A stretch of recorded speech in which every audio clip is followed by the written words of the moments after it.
Saudações camuflados, tudo bom com vocês? Comigo está ótimo e pessoal, sejam muito bem-vindos a mais um vídeo aqui no canal. Dessa vez, um plantão rotom bem rápido com as notícias da semana, só para deixar vocês antenados, beleza? Esse vídeo inclusive vem depois do vídeo de ontem. O vídeo de ontem foi sobre manipulação de RNG nos jogos Pokémon, tá bem legal. E, bom, se você quiser dar uma força por lá, passa lá também. Você pode conferir ele pelo izinho aí em cima depois desse vídeo. Beleza? Bora lá para mais um vídeo, deixa seu like. Bom, vamos começar com o anime Pokémon Horizontes. Não temos nenhum episódio revelado inédito. O último episódio revelado foi já há uma semana, mais ou menos. E com isso, consequentemente, não temos mais nenhuma informação sobre futuros episódios, o que é uma pena. Mas, ao mesmo tempo, eu acredito que essa semana vamos acabar recebendo aí uma leva de episódios que a gente vai ficar por dentro, né? Novos episódios devem ser revelados, então cruzem os dedos aí, acredito que novidades estão por vir. Porém, falando em novidades, a voz original da Liko, lá no Japão, a Minori Suzuki, acabou dando uma entrevista para o portal Oricon. Essa entrevista é bem interessante, você pode conferir ela no link na descrição do vídeo. Mas, em resumo, na entrevista, a gente consegue acompanhar um pouquinho do que ela fala sobre alguns personagens e sobre o futuro da série. Inicialmente, a atriz acaba falando que ela tem uma impressão muito interessante sobre Pokémon, porque ela acabou tendo um contato maior com Pokémon na era Diamante e Pérola, e ela adorava a Dawn. O que é, de fato, também bem intrigante, porque a gente sempre, desde o começo, né, desde que o anime foi revelado, a gente associa muito a Liko a Dawn, né? E ela, inclusive, até diz que ela fala da Dawn como se fosse, de fato, a protagonista da série também, o que nós também não descartamos isso, porque pode não ser oficial, mas para muitos a Dawn foi a segunda protagonista de Pokémon, e não o Go, né? Mas, de qualquer forma, ela acaba dizendo que ela tem muito carinho por Pokémon desde essa época. E entrar para a equipe de Pokémon, no caso, dar a voz para uma personagem e a protagonista de Pokémon foi algo que ela achou fantástico. Inclusive, ela diz que o comecinho, os primeiros episódios, deixaram ela muito pressionada, porque a Liko tinha muitas falas. Mas depois ela acabou se envolvendo bastante com a personagem, e ela até faz algumas comparações durante a entrevista, que ela percebe que a Liko é uma personagem que para e pensa, e o Roy é um personagem que age mais de forma imediata, né? Ele é aquele personagem mais apressado. Então é interessante ela reconhecer também isso nos personagens. Ela também faz algumas observações sobre o Freed, por exemplo, que ele é um personagem um pouco mais com uma característica infantil, não de uma forma ruim, mas que gosta de se aventurar, que gosta de brincar, enfim, ele é um personagem assim, o que ela também acha formidável.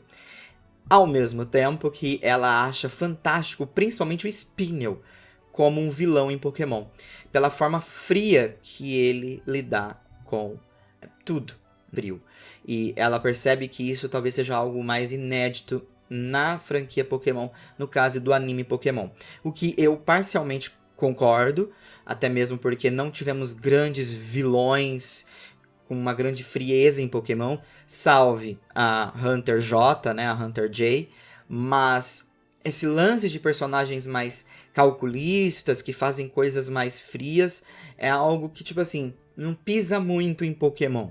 Então, quando acontece, acaba gerando esse burburinho, né? Que é o caso do Spinel, e eu só tenho que concordar com ela sobre isso também.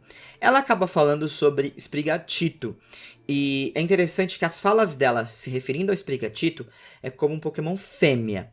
Então é algo pra gente deixar isso anotado, né? Eu sei que pra alguns pode, tipo, nossa, mas vocês achavam que era um macho?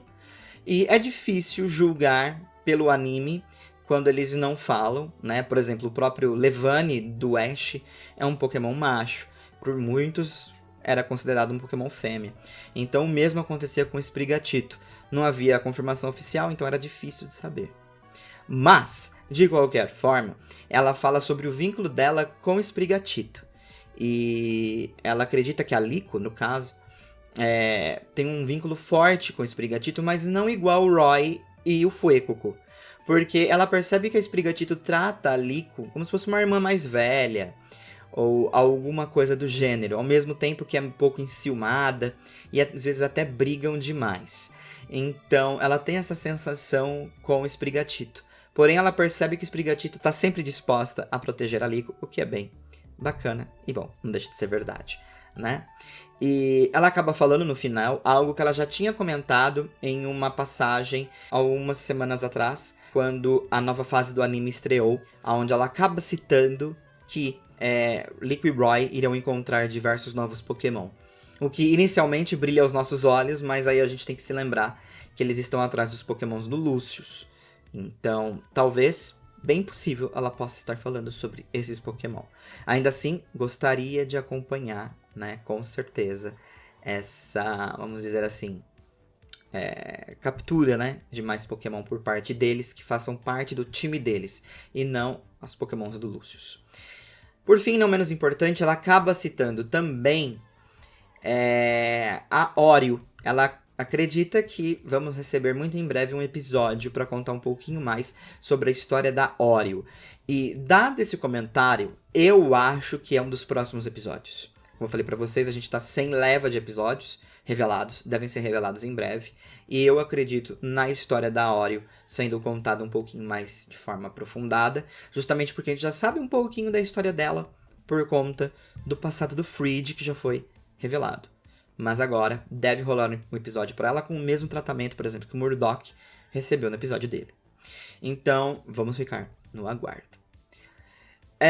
Bom, sobre o anime, basicamente isso. E a entrevista tá bem legal, vocês deveriam conferir.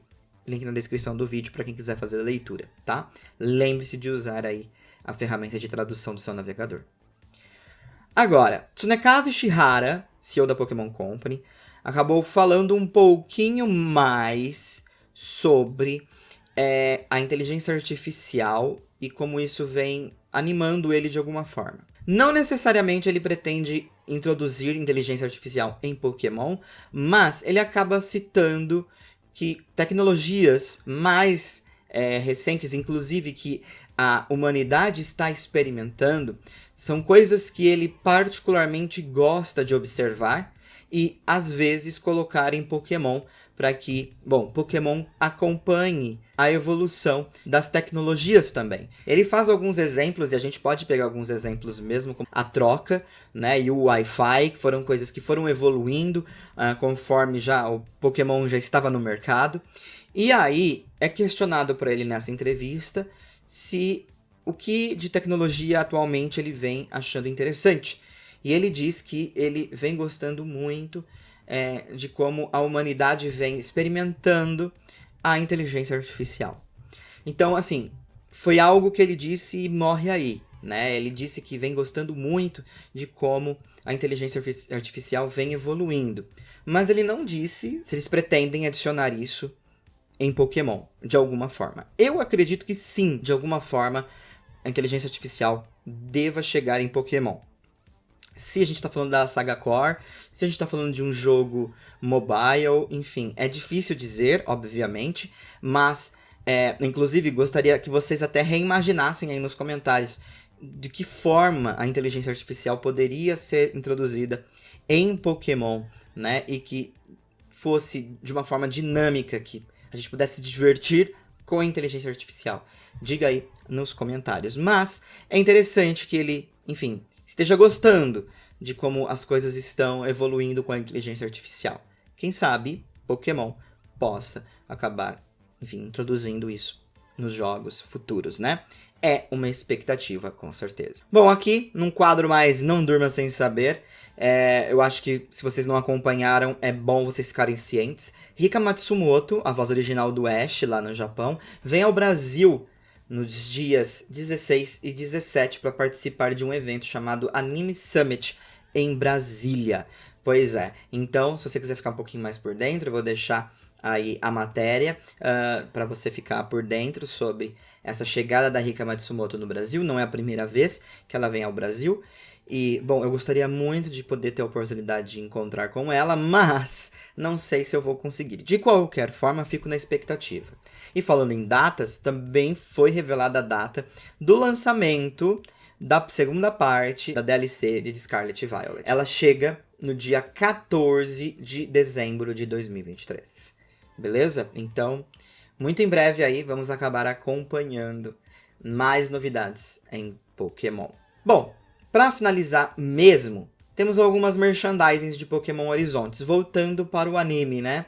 O que é bem legal, porque não foge muito do que a gente já havia acompanhado recentemente, sim, mas de qualquer forma, a gente consegue ver mais e mais presença de Amorouge entre alguns outros Pokémon. O que me chamou a atenção também é o quadro que eles acabaram fazendo com alguns times, né, de cada geração. Lembrando que isso aqui são itens de escolares, né? Então, de qualquer forma, esse item aqui acaba colocando diversos times de Pokémon lado a lado. E aí me vem a questão, né? Será que esses times de alguma forma vão ser explorados por alguém no anime? Fica difícil de saber. Mas são times bem interessantes que colocam os 3 starters de cada região, né? Dentro de cada time.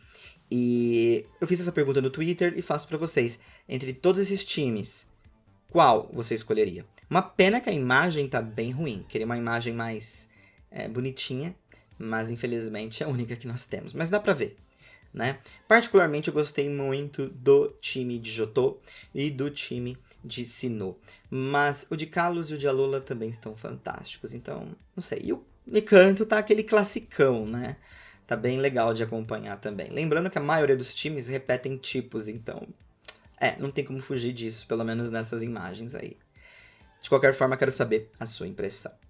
No mais, pessoal, é isso. O Camaleão vai ficando por aqui. Um forte abraço pra vocês. E, novamente, se você quiser saber um pouquinho mais sobre a manipulação de RNG e um feito que eu acabei conquistando ali nos jogos Pokémon Colosseum, deixo pra vocês o vídeo que está aí no izinho, aí em cima. Aproveitem, tem muita coisa pra fazer em Pokémon ainda. E é muito bacana voltar lá pra trás e se aventurar um pouquinho. Então, é isso. Forte abraço, a gente se vê logo logo. Fui!